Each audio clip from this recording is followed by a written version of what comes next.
Bab yang ketiga, kita akan tengok pentadbiran negeri-negeri Melayu bersekutu. Apa dia negeri-negeri Melayu bersekutu ini? Contohnya kita akan tengok kekayaan hasil bumi di negeri Melayu bersekutu yang bermula dengan campur tangan British di Perak, hasil daripada perjanjian Pangkor. Kekayaan hasil bumi ini melibatkan pelombongan biji timah dan biji besi kerana British amat memerlukannya untuk keperluan revolusi industri mereka. Selain daripada itu, terdapat juga hasil bumi yang lain, contohnya emas di Pahang dan Terengganu. Terengganu tu agak lewat sikit, dicampur tangan oleh British.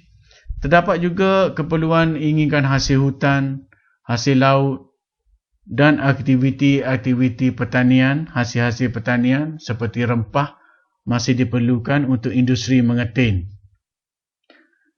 Yang kedua, kita akan tengok ataupun tinjau pentadbiran negeri-negeri Selat.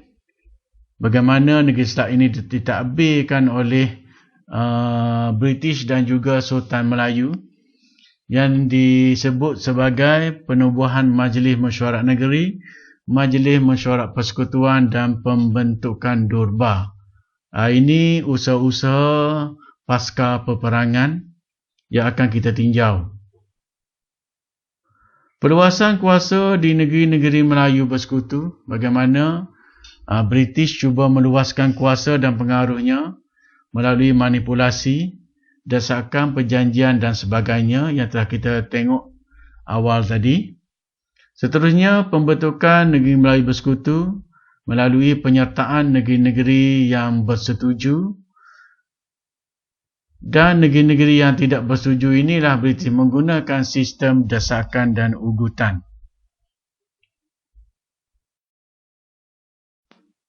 Okey, kita tinjau dulu apa yang dimaksudkan dengan sistem residen yang menyebabkan Raja-Raja Melayu tidak berpuas hati. Tengok, residen British, wakil merupakan wakil syarikat SHTI yang dihantar untuk mentadbir kerajaan negeri Melayu yang membuat perjanjian awalan untuk menerima British dan untuk British menempatkan penasihat. Apa yang berlaku, nasihat residen ini wajib ataupun mesti dipatuhi dan diikuti oleh Sultan dan Pembesar. Ini bermakna Sultan dan Pembesar hanya boneka dan digerakkan oleh residen.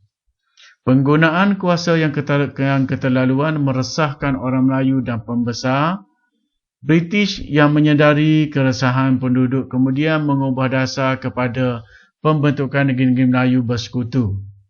Sistem residen adalah permulaan British menukar sistem amalan kerajaan Melayu kepada sistem British, terutama aspek perundangan iaitu daripada hukum jenayah syariah, iaitu hukum Islam kepada hukum jenayah sivil dan kekal hingga sekarang. Cuti mingguan juga mengikut sistem British iaitu hari Ahad.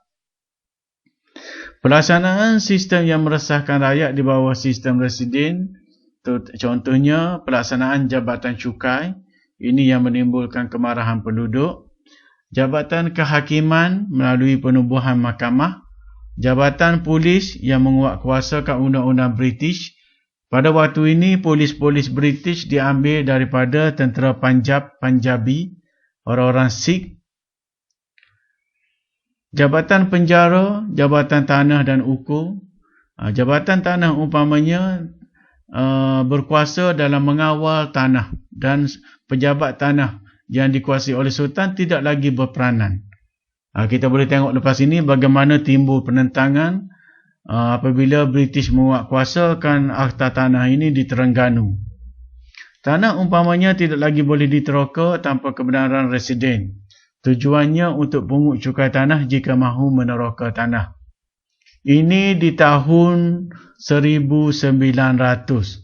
Kalau sekarang kita ada dengar lagi berita di tahun 2020-2030 ini, ada lagi rakyat yang meneroka tanah haram kerajaan secara berleluasa. Kemudian bila kerajaan mahu mengambil alih tanah tersebut, berlaku konflik, dikatakan kerajaan zalim dan sebagainya. Kita kena berfikir panjang lah sebab kita belajar sejarah, di mana tidak ada tanah yang dimiliki oleh persendirian, kerana tanah dalam mana-mana negara pun dimiliki oleh kerajaan negeri dan juga negara. Lalu kerajaan membenarkan kita untuk memiliki tanah, tapi mesti secara memiliki geran. Bukan tengok tanah hutan terus buka tanah, kemudian dakwa tanah itu tanah kita. Bila kerajaan membuat perancangan ke atas tanah tersebut, kita mula mendakwa kerajaan cuba bertindak zalim.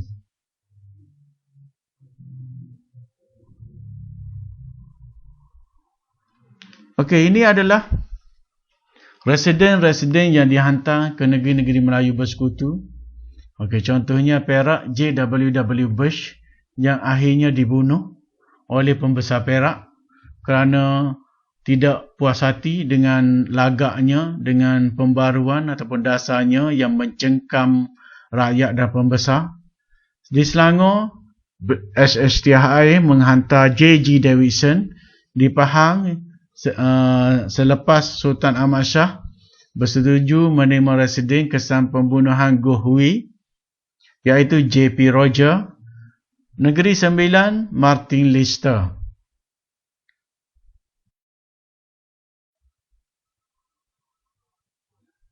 Sekarang kita tengok pula pentadbiran negeri-negeri Melayu tidak bersekutu yang diwakili oleh 4 negeri yang utama dan kemudian diikuti oleh Johor yang agak lambat dijajah oleh British.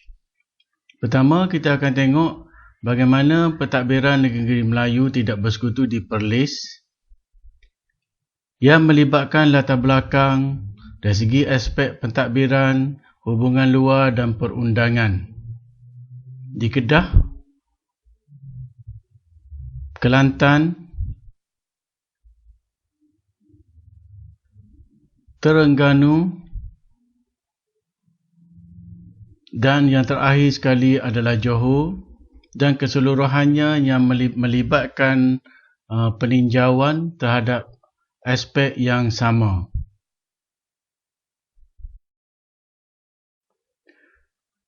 Seterusnya, kita tengok bagaimana British mula meluaskan kuasa di negeri Melayu tidak bersekutu. Apakah faktornya dan bagaimana strategi yang dibuat oleh British. Pertama, kita tengok daripada sudut faktor, mengapa British berminat dengan negeri Melayu tidak bersekutu, kecuali selain daripada Perak, Selangor, Negeri Sembilan dan Pahang, adalah kerana kedudukan negeri-negeri Melayu yang lain berada dalam kedudukan yang strategik, iaitu di sepanjang jalan perdagangan antara Singapura ke Burma dan Singapura ke Siam serta China. Untuk menghalang kuasa barat yang lain, contohnya Jerman, USA, Perancis dan Rusia, sedang berminat untuk membuat perjanjian penempatan dengan kerajaan-kerajaan negeri Melayu yang lain dan juga dengan kerajaan Siam.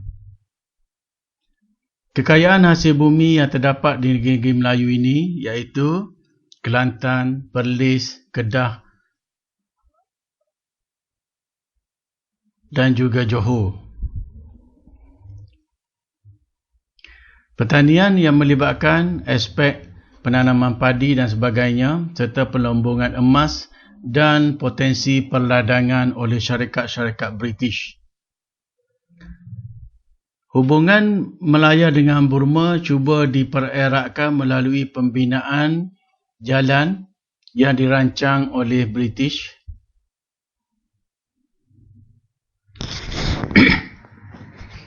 Beban orang putih, British tetap menjaja bahawa beliau datang ke Timur ini untuk memajukan orang-orang di Timur dan juga menggunakan alasan kekejaman Siam ke atas negeri-negeri Melayu untuk British menguasai negeri-negeri Melayu. Kekejaman di sini dirujuk kepada Siam sentiasa cuba mengganggu pentadbiran di negeri Melayu. Kalau kita kaji sejarah, sejak bermula daripada zaman Kesultanan Melaka lagi, namun berjaya dipatahkan. Berjaya dipatahkan oleh orang-orang Melayu. Contohnya, apa yang berlaku di Kedah. Nanti kita akan tengok. Strategi yang digunakan oleh British pertama membuat perjanjian dengan kerajaan-kerajaan Melayu yang lain dan juga melalui perjanjian dengan kerajaan Siam. Dekat sini kita akan tengok bagaimana British membuat perjanjian dengan Siam untuk mengelak campur tangan kuasa-kuasa barat yang lain melalui perjanjian-perjanjian yang akhirnya memisahkan negeri-negeri Melayu. Contohnya wilayah Kelantan yang akan kita tengok pada kesempatan selepas. Seterusnya, kita tengok siri perjanjian British dengan Siam. Boleh tengok sepintas lalu dan kita akan jumpa juga nanti. Dan di antara perjanjian yang penting ini adalah perjanjian Bangkok 1909 di bawah sekali yang memecahkan pengaruh Siam serta British dan juga memecah belahkan kuasa antara kerajaan Kelantan dengan Patani dan kekal sehingga sekarang di mana Sungai Golok dijadikan sempadan. Wilayah Takbai contohnya dulu di bawah kerajaan Kelantan. Namun kerana perjanjian ini, wilayah Takbai menjadi wilayah di bawah pengaruh Siam ataupun sekarang dipanggil Thailand. Okey, so kita tinjau kebab sepintas lalu. Pada pendapat anda, wajarkah untuk nasib kerajaan dan penduduk negeri Melayu Utara, Kedah, Kelantan, Perak dan Perlis dicatur dan ditentukan nasib mereka oleh kuasa lain? Kat sini dirujuk sebagai British dan Siam tanpa bertanya dahulu kepada kerajaan dan penduduk negeri Melayu Utara seperti yang dilakukan oleh British dan Siam. Ini menyebabkan berlaku konflik sehingga sekarang, terutama sekali di daerah-daerah selatan Thailand. Contohnya di wilayah Patani, Satun, Yala, Takbai dan sebagainya, Narathiwat, di mana penduduk di sini membantah pentadbiran Siam di negeri-negeri mereka. Seterusnya, kita tengok kes di Johor. Perluasan kuasa British di Johor, sukarnya British menguasai Johor. Ini kerana kemajuan dan pemodenan Johor menyukarkan British untuk mencipta alasan penjajahan. Johor mencipta kemajuan pertanian, kemudahan prasarana iaitu kemudahan untuk rakyat, kemakmuran selain kestabilan politik. Pemerintah yang bijak, pembesar yang cekap dan berilmu telah menghalang niat British untuk menjajah walaupun mereka cuba pelbagai cara. Bagaimanapun kerana tidak berputus asa untuk menguasai negeri Melayu Johor yang terakhir ini, perjanjian dibuat untuk menempatkan residen British di Johor. Namun, hanya penasihat British sahaja yang dipersetujui oleh Sultan Johor dan penasihat ini tidak sebesar kuasa sebagaimana residen. Usaha British untuk mengikat Johor dengan hutang pinjaman untuk pembinaan jalan kereta api juga tidak berjaya apabila ditolak oleh kerajaan Johor atas nasihat pembesar yang bijak. Pembesar Johor juga mengubah undang-undang tubuh kerajaan Johor untuk melindungi kerajaan Johor dan rakyatnya. Ini kerana beban orang putih itu salah satunya memberi alasan bahawa kita ni tidak ada sistem perundangan. Johor juga memiliki askar sendiri dipanggil Timbalan Setia Johor. Jadi lengkap satu sistem pentadbiran yang diamalkan oleh Johor menyebabkan British gagal untuk mencari alasan. Bagaimanapun mereka tidak berputus asa. Ternyata Johor berjaya melambatkan British menguasai Johor. Namun agenda penjajahan tidak mampu disekat oleh kerajaan Johor. Johor kemudiannya tetap dikuasai dan dijajah oleh British. Seterusnya kita tengok subtopik yang keempat dalam bab 4 ini, iaitu sistem pentadbiran negeri-negeri Melayu tidak bersekutu. Okey, kita tengok pertama latar belakang. Negeri-negeri Melayu tidak bersekutu ini agak berbeza dengan negeri-negeri Melayu bersekutu kerana mereka memiliki autonomi sendiri. Mereka tidak bersifat gabungan seperti negeri-negeri Melayu bersekutu. Kuasa raja lebih besar berbanding dengan negeri-negeri Melayu bersekutu. Percubaan British untuk menggabungkan negeri-negeri Melayu tidak bersekutu ditentang oleh negeri-negeri Melayu tidak bersekutu. Seterusnya, daripada segi aspek pentadbiran, di negeri-negeri Melayu bersekutu dipanggil residen, manakala di negeri-negeri Melayu tidak bersekutu dipanggil kaunselor ataupun penasihat. Okey, penasihat. Seterusnya kita tengok perkembangan pentadbiran. Sultan dan pembesar masih kekal pada kedudukan yang asal. Penerusan pentadbiran tradisional masih dibenarkan, di mana pentadbiran British tidak dilaksanakan sebagaimana pentadbiran di negeri-negeri Melayu bersekutu. Birokrasi barat mula diperkenalkan di negeri-negeri ini. Contohnya sistem pentadbiran seperti pejabat tanah dan sebagainya.